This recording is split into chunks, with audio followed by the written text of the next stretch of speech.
You've seen it in movies. A huge army appears at the walls of a castle, trumpets blare. The king in shining armor shouts a challenge. The defenders on the walls shout back. Then come the catapults, flinging massive rocks. Ladders go up against the walls. Men swarm up them, swords drawn. It's a chaotic, noisy, and bloody battle, and it's usually over in about 10 minutes of screen time. Maybe the hero opens a side gate or a dragon burns everything down. The siege is the big action scene, the climax of the story. But that's not really what a siege was. That picture is mostly a myth. The reality was much slower, much quieter, and in many ways much more miserable. The big, dramatic assault on the walls was often the very last thing an attacking commander wanted to do. It was a desperate, bloody gamble that cost a fortune in men and resources. Most of the time, sieges weren't about fighting. They were about waiting. So were medieval sieges really that long? Yes, many of them were. We hear about sieges lasting for months, sometimes even years. That sounds incredible to us now. How could an army just sit outside a castle for that long? How could the people inside survive? The answer is that a siege wasn't a single event. It was a long, drawn-out process. It was a contest of wills, of supplies, and of patience. It was a war of logistics disguised as a battle. The goal of a siege wasn't always to smash the castle to bits. The real goal was to take the castle. A smashed castle is just a pile of expensive rubble. A commander wanted the castle intact, with its strategic location, its lands, and its wealth. The easiest way to get it was to convince the people inside to give up, and the best way to do that was to make their lives impossible. This meant surrounding them, cutting them off from the outside world, and waiting for them to run out of food, water, or the will to keep going. This is a very different picture from the Hollywood version. The soundtrack to a real siege wasn't the clash of steel. It was the grumbling of empty stomachs, the coughing of sick soldiers, and the endless, mind-numbing boredom of waiting. For every hour of frantic combat, there were hundreds of hours of digging trenches, building camps, foraging for food, and just staring at the same stone walls day after day. The length of a siege depended on a lot of things. How strong was the castle? How many supplies did the defenders have? How big and well equipped was the attacking army? What was the weather like? Was there another army coming to help the defenders? All these factors came into play. A weak castle with few supplies might fall in a few weeks. But a strong, well-prepared fortress could hold out for a very long time. So when we ask if sieges were long, we're asking the wrong question. It's not about the time. It's about what happened during that time. It was a slow, grinding pressure cooker. The attackers were trying to squeeze the defenders into submission. The defenders were trying to hold on long enough for that pressure to fail. They hoped the attackers would run out of food first, or get sick, or that their king would simply run out of money and go home. The real battle was a battle against time itself, and both sides were losing it, just at different rates. The winner was often the side that could endure the misery just a little bit longer. Laying siege to a castle sounds powerful. You have a big army, you have scary-looking siege engines. You have the enemy trapped, but for the commander of that army, it was a constant unfolding nightmare. The single biggest problem wasn't the castle's walls, it was logistics. An army is a hungry beast. A medieval army of several thousand men, plus horses and support staff, needed a staggering amount of food and water every single day. When you're marching, you can forage and live off the land, but when you're sitting in one place for months, you strip the surrounding countryside bare very quickly. Every loaf of bread, every barrel of ale, every side of beef had to be brought to the camp. This meant long, slow wagon trains, vulnerable to raids and bad weather. A muddy road could be as dangerous to a siege as an enemy army. If those supply lines were cut, the besieging army would start to starve. And it would starve much faster than the defenders, who were sitting on a stockpile of food inside their stone pantry. Then there was disease. Army camps were horribly unsanitary places. Thousands of men and animals were crammed together in a small area. There was no proper sewage system. Latrines were often just pits dug near the camp. And water sources became contaminated. Soon, diseases like dysentery, which they called the bloody flux, would tear through the camp. Typhus and smallpox were also common. A sick army can't fight. A commander could lose more men to sickness than to enemy swords. The defenders inside the castle, with a protected well and more space per person, were often in a much healthier position, at least at the beginning. Building and using siege weapons was another huge challenge. Those giant trebuchets you see in movies weren't just wheeled into place. They were complex machines that had to be built on site. This required skilled engineers and a lot of timber, which had to be cut down and transported. It could take weeks to build a single large trebuchet, and once it was built, it was slow to operate and not very accurate. The goal was to weaken a section of the wall through repeated impacts, which could take a very long time. It wasn't about one-shot destruction. Other siege tactics were just as slow and dangerous. You could try to build a siege tower. This was a massive wooden structure, often on wheels, that you would roll up to the wall. But it was a huge target. Defenders would shoot flaming arrows at it, trying to set it on fire before it even reached the wall. It was a slow-moving fire trap. Another method was undermining. This involved digging a tunnel, called a mine, up to the base of the castle wall. The miners would dig a chamber underneath the wall, supporting the ceiling with wooden props. Once the chamber was big enough, they would fill it with flammable material, like pig fat and brushwood, and set it on fire. The fire would burn the props, the chamber would collapse, and the section of wall above it would fall down, creating a breach. This was effective, but it was incredibly slow and dangerous work. The defenders would be listening for the sound of digging. They could dig a countermine to intercept the attacker's tunnel, leading to brutal, hand-to-hand fighting in the dark underground. And what about a direct assault, sending men up ladders against the walls? This was almost always a last resort. It was suicidal. The defenders had every advantage. They were high up, they could drop rocks, pour boiling water or hot sand, and shoot arrows and crossbow bolts down at the attackers, who were completely exposed on the ladders. An attacker had to climb, hold on with one hand, and try to fight with the other. The casualties were always horrendous, and a failed assault could destroy an army's morale. No commander wanted to waste his expensive, trained soldiers that way unless he had no other choice. So the attacker was in a difficult position. His army was expensive to maintain. It was hungry. It was getting sick. His weapons were slow. His tactics were risky. And all the while, the clock was ticking. Winter might be coming, which would make life in the camp unbearable. Or his own king might be running out of money to pay the soldiers. The longer the siege went on, the weaker the attacking army became.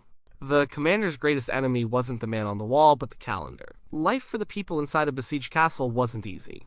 It was scary, cramped, and boring. But they had some serious advantages. Their whole world was designed for one purpose: to wait. The biggest advantage was the castle itself. Medieval castle design evolved over centuries to become incredibly effective at defense. Early castles were simple wooden forts on a hill, called motte and bailey castles. But by the high Middle Ages, they were complex, multi-layered fortresses of stone.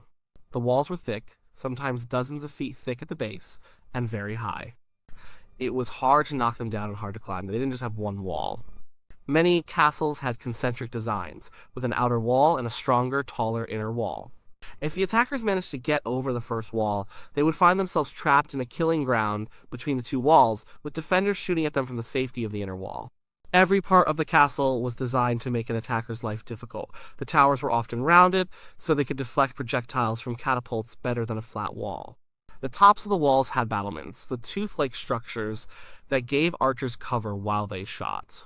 They had modulations, which were holes in the floor of an overhanging parapet, allowing defenders to drop things directly onto the heads of anyone trying to break down the gate or scale the wall below. The gatehouse was the most heavily defended part. It wasn't just a single gate. It was often a long passage with multiple gates, thick wooden doors reinforced with iron, and a portcullis, a heavy iron grill that could be dropped down to trap attackers. Above the passage were murder holes, through which defenders could rain down arrows, rocks, and other unpleasant things. Getting through a medieval gatehouse was a death trap, but stone walls alone can't save you. The second key advantage for the defender was supplies. A smart lord prepared for a siege long before an army ever appeared on the horizon. The castle would have a large storeroom to keep packed with preserved food.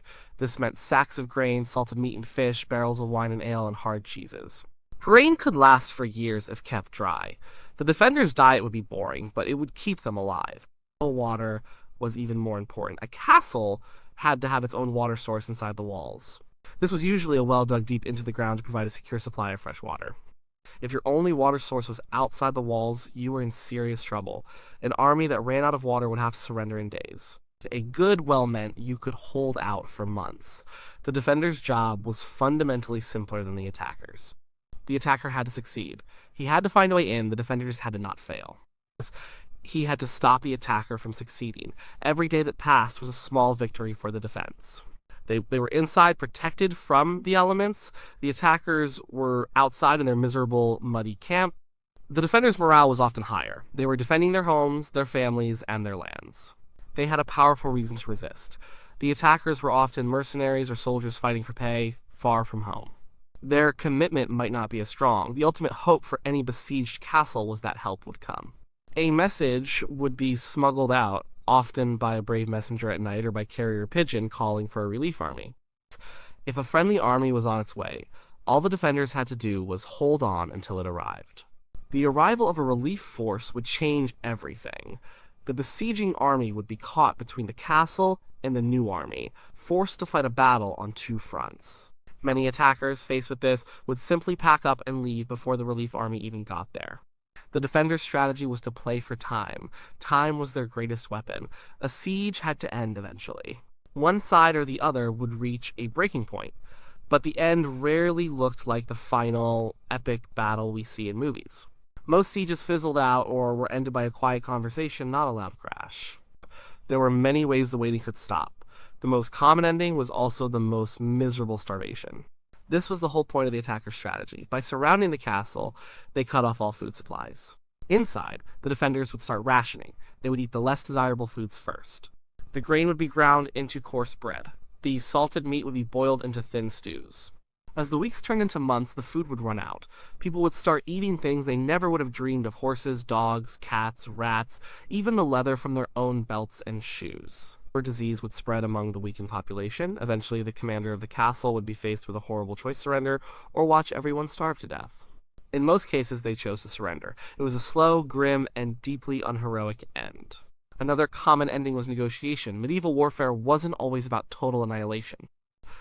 It was often a political tool. The commander of the besieging army and the commander of the castle might know each other. They were part of the same aristocratic class. They understood the rules of war. If the situation looked hopeless for the defenders, they could ask for terms of surrender. This was a formal negotiation. The defenders might agree to hand over the castle in exchange for their lives and the freedom to walk away unharmed. The attacker would often agree to this. It saved him the time, money, and men it would cost to take the castle by force. He got what he wanted. The castle saved without having to fight a bloody assault. It was a practical solution for both sides. Sometimes a siege ended through treachery. This was the attacker's dream scenario. It was cheaper and cleaner than any other method. The attacker would try to find someone inside the castle who was willing to betray their lord. Perhaps it was a disgruntled guard, or someone who had been bribed with a huge sum of money or a promise of land. The traitor would open a small gate in the middle of the night, or lower a rope over a quiet section of the wall, letting a small group of attackers sneak inside. Once inside, they would rush to the main gate and open it for the rest of the army. It was a swift and often brutal end to the siege. Of course, sometimes the siege did end in a successful assault. This usually happened only after the walls had been weakened. Perhaps a trebuchet had finally battered a section of wall for weeks, causing it to collapse. Or maybe a mine had been successfully detonated, creating a breach. When a breach was made, the attackers would pour through the gap. This led to the kind of desperate, chaotic fighting we imagine, but it was a rare event. It was the moment the attacker had been trying to create and the defender had been trying to prevent for the entire siege. The opposite could also happen. The attacker could simply give up. The siege might be costing too much. The army might be ravaged by disease. The weather might turn, with winter setting in. The king who ordered the siege might have run out of political will or money, or, as mentioned before, a relief army might be on its way. In these cases, the commander would make a practical decision. He would pack up his camp, burn what he couldn't carry, and march his army home. For the defenders, this was the greatest victory. They had won by doing nothing more than surviving. The sight of the enemy army disappearing over the horizon was the true moment of triumph. The long, miserable wait was finally over. Looking at some real historical examples shows just how varied sieges could be. The stories aren't simple tales of heroes and villains. They are complex stories of engineering, starvation, and human endurance. One of the most famous long sieges in England was the Siege of Kenilworth Castle in 1266. This was a monster of a castle, protected not just by thick stone walls, but by a huge man-made lake that made it almost impossible to approach. King Henry III's forces besieged the castle, which was held by rebels. The siege lasted for 6 months. The attackers tried everything. They built huge siege towers. One was reportedly tall enough to hold 200 archers. They built massive catapults that hurled stones at the walls. They even tried to cross the lake on barges. But the defenders fought back fiercely. They had their own catapults inside and matched the attackers shot for shot. The siege dragged on and on. In the end, it wasn't the weapons that won, it was disease and starvation inside the castle. The defenders, suffering terribly, finally negotiated a surrender. 6 months. It shows how a strong castle, well defended, could hold out against a powerful and determined royal army for an incredibly long time. But even that seems short compared to some. During the Wars of the Roses in the 15th century, Harlech Castle in Wales held out for the Lancastrian side for 7 years, from 1461 to 1468. This wasn't a constant active siege with catapults firing day and night. It was more of a long, drawn-out blockade. The castle was isolated and surrounded by Yorkist enemies, but it could be resupplied by sea, which allowed it to hold on for an astonishing length of time. It only fell when the Yorkists finally mounted a major, organized assault. The siege gave rise to the famous Welsh song, Men of Harlech. 7 years. It's a testament to the power of a good location and a supply line. Not all sieges were long, drawn-out affairs. Sometimes a determined attacker with the right tools could speed things up, but at a great cost. In 1215, King John of England besieged Rochester Castle. The castle had a powerful stone keep, one of the tallest in England. John was in a hurry. He couldn't afford a long siege, so he used every method he had. His siege engines battered the outer walls, which fell relatively quickly, but the defenders retreated into the Great Keep, a fortress within a fortress. John couldn't break it with his catapults, so he turned to his miners. He ordered them to dig a tunnel under one corner of the keep, and he used a new, more powerful weapon. According to the records, he sent a writ demanding 40 of the fattest pigs of the sort least good for eating to bring fire beneath the tower. They slaughtered the pigs, rendered their fat, and used it to create an intensely hot fire in the mine. The heat was so great, it cracked the stone foundations. One whole corner of the Great Keep came crashing down. The defenders, now exposed in the ruins, had no choice but to surrender. The siege took about 7 weeks. It was fast and brutal, but it also showed the extreme lengths and costs an attacker had to go to if they wanted to avoid a long wait. Then there is the Siege of Orleans in 1428 to 1429, a turning point in the Hundred Years' War. The English had been besieging the city for over 6 months. They had built a series of forts to surround it. The French were demoralized and close to surrender. It seemed like a classic, successful long siege. But then Joan of Arc arrived with a relief army. Her presence completely transformed the morale of the French soldiers. In a series of short, sharp attacks, they stormed the English forts. The English, who had been the patient hunters, suddenly found themselves the hunted. Their siege was broken in just a few days. The arrival of that relief force completely upended the situation, showing that no matter how long a siege had gone on, it could all change in an instant. So were medieval sieges really that long? The answer is yes, they often were. But their length wasn't a sign of constant, exciting battle. It was a sign of a stalemate. It was the physical expression of a complex equation involving food, water, disease, money, morale, and technology. The Hollywood siege is a sprint. The real medieval siege was a marathon, a brutal and grueling test of who could endure the most for the longest. It was a waiting game where the stakes were life and death.